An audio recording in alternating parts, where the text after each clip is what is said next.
कहा जाता है कि एक डायन अपना प्रतिशोध 7 जन्मों के बाद भी नहीं भूलती। एक बार अगर डायन किसी के घर को देख ले तो उसे तब तक नहीं छोड़ती जब तक वह अपनी प्रतिज्ञा पूरी न कर ले। तकरीबन 70 साल पहले की बात है। पहाड़ों के बीच बसे एक छोटे से गांव फिरकी में नवीन नाम का एक युवक रहता था। पिछले कई दिनों से नवीन को कोई काम नहीं मिल रहा था, जिससे उसके घर में आर्थिक तंगी आ गई थी। इसीलिए काम की तलाश में वह अपने गांव से काफी दूर निकल आया था। यह सर्दियों की घने कोहरे से ढकी शाम थी। सूरज अस्त हुए काफी देर हो चुकी थी और चारों ओर कोहरे ने ऐसा पहरा जमा लिया था कि 5 फीट दूर की चीज भी साफ दिखाई नहीं दे रही थी। इस घने कोहरे की वजह से नवीन उन पथरीली और घुमावदार पहाड़ी रास्तों में भटक गया था। डर और निराशा नवीन को जकड़ रही थी।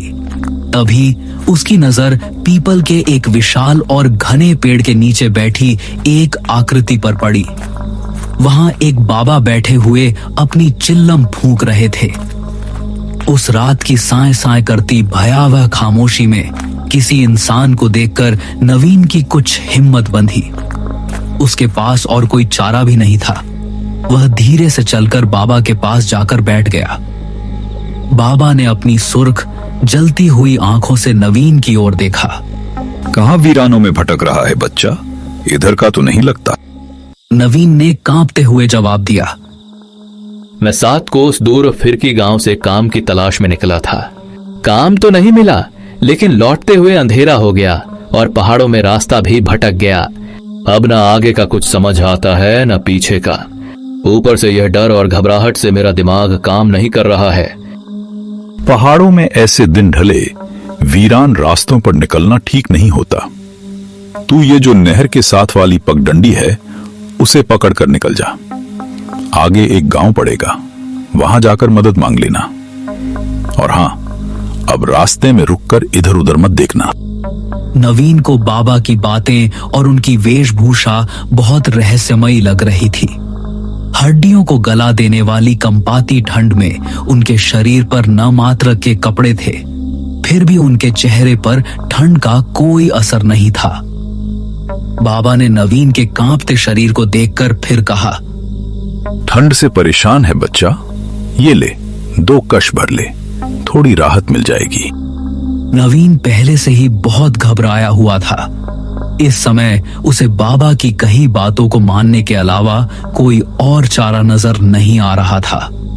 थोड़ा डरते हुए उसने हाथ आगे बढ़ाया और चिल्लम बाबा के हाथों से लेकर 2 गहरे कश खींच ली।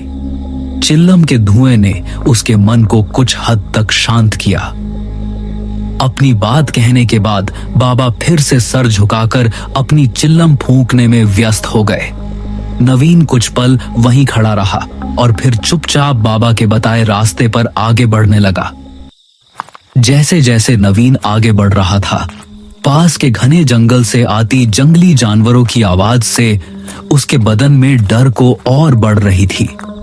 अचानक उसे अपने पीछे किसी के कदमों की आहट सुनाई पड़ने लगी। इतने सुनसान रास्ते में अचानक कौन मेरे पीछे पीछे चल रहा है? किंतु बाबा ने कहा था मुझे पीछे मुड़कर नहीं देखना है। क्या करूं, कुछ समझ में नहीं आ रहा। नवीन अब भी कुछ समझ पाता कि उसे अपना नाम सुनाई दिया। आवाज वही थी जो कुछ देर पहले पीपल के पेड़ के नीचे से आई थी। नवीन, नवीन, इतनी जल्दी मेरी आवाज भूल गए? अपना नाम सुनकर नवीन ने कर पीछे मुड़कर देखा। उसे अपने ठीक पीछे वही बाबा दिखाई दिए हैं। नवीन ने हैरानी से देखा। बाबा ने इतनी दूरी कुछ ही पलों में कैसे तय कर ली? बाबा मुस्कुराए। आओ, मैं तुम्हें ये रास्ता पार करा देता हूं। तुम्हें डर लग रहा था ना? बोलो, कहां तक जाओगे? नवीन की घबराहट बढ़ती जा रही थी। लेकिन अचानक से बाबा यहां कैसे आ पहुंचे और उन्हें कैसे पता मुझे डर लग रहा है? यह सवाल उसके मन में आया, लेकिन बाबा की चेतावनी याद करके वह चुप रहा। लगता है तुझे मेरी मदद की जरूरत नहीं है। नवीन जल्दी से बोला। नहीं नहीं, ऐसी बात नहीं है। बस मेरा कोई ठिकाना नहीं बाबा, काम की तलाश में निकला था। रात में किसी गांव में डेरा लगा लूंगा, सुबह फिर काम ढूंढूंगा। बाबा ने अपनी लंबी उंगली से एक और इशारा किया। इस रास्ते से दाएं घूम जाना, आगे एक जंगल दिखाई देगा। उसके पार एक बूढ़ी औरत रहती है। वह किसी विश्वास के आदमी को ढूंढ रही है जो उसके बंगले की मरम्मत कर दे। बदले में तुम्हें अच्छी रकम दे देगी। नवीन की आंखों में चमक आ गई। लेकिन उसकी एक शर्त है, बस अपने काम से काम रखना होगा। घर में किसी सामान को हाथ नहीं लगाना है और बूढ़ी से कोई सवाल भी नहीं करना है। एक और बात का ख्याल रखना, बूढ़ी औरत के पीछे जाने की गलती कभी न करना। नवीन ने जल्दी से कहा। मुझे बस काम मिल जाए, इसके अलावा मुझे उस बूढ़ी औरत से कोई मतलब नहीं। आपका बहुत बहुत धन्यवाद बाबा। नवीन ने संकोच से पूछा। लेकिन इतनी रात में क्या वहां जाना सही रहेगा? तुम जाओ, वो बुढ़िया रातों को सोती नहीं है। तुम्हें वह तुम्हारा इंतजार करती मिलेगी। नवीन को बाबा और उनकी बातें अब भी और भी ज्यादा रहस्यमयी लग रही थी। लेकिन इस समय उसके पास न तो रात गुजारने का कोई साधन था, न काम का ठिकाना। काम के लालच में वह बाबा के बताए सुनसान रास्ते की ओर मुड़ गया। कुछ देर चलने के बाद नवीन को दूर एक पुराना सुनसान सा बंगला दिखाई दिया। बंगला इतना जर्जर और वीरान था कि उसे देखकर ऐसा लगता नहीं था कि यहाँ कोई रहता होगा। कौन हो? यहाँ क्या करने आए हो? माई, आपको मिस्त्री की जरूरत है। मैं आपका काम पूरा कर दूंगा। बस काम की तलाश में यहाँ आया हूँ। हाँ ठीक है, मुझे ज्यादा सवाल करने वाले लोग पसंद नहीं। बातें नहीं, बस काम पर ध्यान देना। जी समझ गया। और मेरी दिहाड़ी? पैसों की चिंता मत कर, तेरी इच्छा से ज्यादा ही मिलेगा। इतना कहने के बाद वो उसे अपने साथ बंगले के अंदर ले गई। अंदर का माहौल कुछ अजीब था। पूरे घर में अजीबोगरीब सी चीजें दिखाई दे रही थी। जगह जगह छोटे छोटे आईने दिखाई दे रहे थे और उन आईनों के साथ अलग आकार की काले कपड़े से बनी गुड़िया दिखाई दे रही थी। उन सभी गुड़ियों को देखकर नवीन को कुछ अजीब सा डर महसूस हो रहा था। गुड़िया की आंखों से लाल रंग दिखाई दे रहा था, जिससे वे बहुत भयानक दिखाई दे रही थी। ये घर कुछ अजीब सा क्यों महसूस हो रहा है मुझे? इतने अजीबोगरीब सामान। नवीन ने मन में सोचा, लेकिन बुढ़िया की चेतावनी याद करके उसने अपनी मन की शंका मन में दबाई। बुढ़िया ने उसे रात में ठहरने को एक कमरा दिखा दिया और अगले ही दिन से काम शुरू करवा दिया। इस आंगन को खोदकर यहाँ पर एक पक्का कुआं बनाना है। कर पाओगे? मेहनत का काम है। और हाँ, इसके आसपास चारों ओर दीवार बनाकर घेरा भी करना है। नवीन खुशी खुशी काम करने के लिए तैयार हो गया था। दिन भर बिना मुंह से चूं की भी आवाज किए वह अपने काम में लगा रहता। बदले में बुढ़िया उसे दुगुनी मजदूरी और दोनों टाइम का अच्छा खाना खिला देती। एक सप्ताह के बाद काम पूरा हो गया। यह ले तेरा हिसाब। फिरकी गांव से आया है ना तू? हाँ, फिरकी से ही आया हूँ, लेकिन आपको कैसे पता? नवीन के मुंह से सवाल निकल गया। नवीन की बात सुनकर बुढ़िया ने गुस्से से उसकी ओर देखा। उसकी आंखें क्षण भर के लिए और भी ज्यादा सुर्ख हो गईं। बोला था ना कोई सवाल नहीं।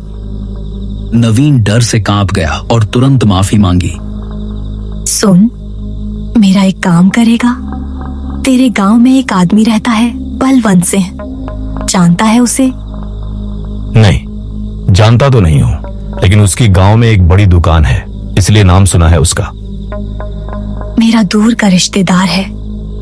उस तक कुछ सामान पहुंचाना है तुझे। इस काम के बदले मैं थोड़े पैसे और दे दूंगी। नवीन एक सप्ताह काम करके अच्छा धन इकट्ठा कर चुका था और कुछ और पैसे मिलने के लालच में वह खुशी खुशी बुढ़िया का सामान पड़ोस के गांव तक पहुंचाने को तैयार हो जाता है। बुढ़िया ने एक पोटली बांधकर उसे थमाई और कुछ पैसे देकर विदा कर दिया। नवीन पोटली लेकर बलवंत सिंह के घर पहुंच जाता है। जी, क्या आप ही बलवंत सिंह हो? बलवंत सिंह के लिए यह सामान उनकी किसी जानने वाली ने भिजवाया है। बलवंत सिंह एक शांत दिखने वाले व्यक्ति थे। उन्होंने पोटली को गौर से देखा। कहां से आए हो? किसने भिजवाया है? मुझे ज्यादा जानकारी नहीं है। मैं तो 7 कोस दूर काम करने गया था। वहीं एक बुढ़िया मिली जिसने यह सामान आपको देने के लिए कहा। बलवंत सिंह हैरानी से वो पोटली खोलकर देखते हैं तो उनकी चीख निकल जाती है। उनके चेहरे का रंग उड़ गया। तुरंत ही वह उस पोटली को वापस कसकर बांधते हैं और उसे नवीन को वापस पकड़ा देते हैं। इसे तुरंत वापस देकर आओ। जिसने तुझे यह दी है, यह मेरा सामान नहीं है, और खबरदार, अगर आज के बाद यहां दिखाई दिया, मुझसे बुरा कोई नहीं होगा। बलवंत सिंह को गुस्से में और डर से भरा देखकर नवीन पोटली लेकर अपने घर आ जाता है। घर आकर उसने अपनी पत्नी उर्वशी को सारा हाल बताया। आजकल किसी के साथ भलाई करने का जमाना ही नहीं रहा। 7 कोस दूर से मैं यह पोटली ढोकर लेकर आया और यहां आकर उस बूढ़े ने सामान लेने से इनकार कर दिया। कहता है मैं तुरंत जाकर उसे वापस करके आऊं। अरे छोड़िए ना, आपको क्या जरूरत है वहां जाने की? इसमें जो भी सामान है उसे हम रख लेते हैं। कोई मूर्ख ही होगा जो इतनी दूर यह सामान लौटाने जाएगा। पागल मत बन, हमें इसे खोलने की भी जरूरत नहीं है। जो भी सामान है हम वापस कर देंगे, जो अपना नहीं वो मिट्टी। नवीन की पत्नी उर्वशी को उत्सुकता थी। वह हर हाल में देखना चाहती थी कि इस पोटली में बुढ़िया ने क्या कीमती सामान दिया है। इसलिए रात को नवीन के सोने के बाद चुपके से पोटली खोल देती है। पोटली देखकर उसके पैरों के नीचे से जमीन निकल गई। इस पोटली में तो बड़ा ही अजीब सा जादू टोने का सामान रखा हुआ था। छोटे छोटे बाल, कुछ हड्डियां और एक काली गुड़िया जिस पर लाल सिंदूर लगा था। हे भगवान, कहीं इसीलिए तो उस बूढ़े ने ये सामान इनसे वापस करने को तो नहीं कहा था। उर्वशी डर और घबराहट से पसीने से तरबतर हो गई थी। उसने तुरंत पोटली को वापस कसकर बांधा। अगली सुबह उसने नवीन को जगाया।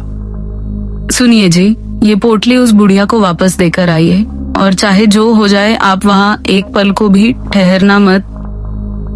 तूने ये पोटली खोली थी क्या? नहीं नहीं, मैंने कुछ नहीं देखा, बस तुम ये वापस देकर आओ।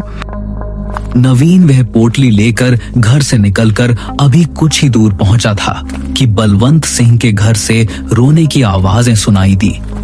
गांव के कुछ लोग भीड़ लगाए खड़े थे। अरे भाई, बड़ी बुरी मौत हुई बलवंत काका और उनकी पत्नी की।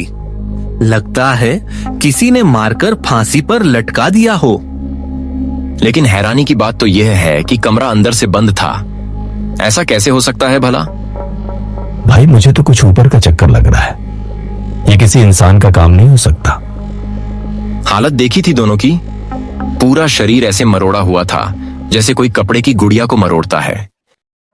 नवीन को गांव वालों की बात सुनकर एक जोरदार झटका सा लगा। एक के बाद एक उसे बलवंत सिंह की कही हुई बातें और पोटली देखने के बाद डर से सफेद पड़ा चेहरा याद आने लगा। न जाने क्या पहेली है इस पोटली की। कल मैंने यह पोटली दी और आज सुबह उसकी मौत हो गई।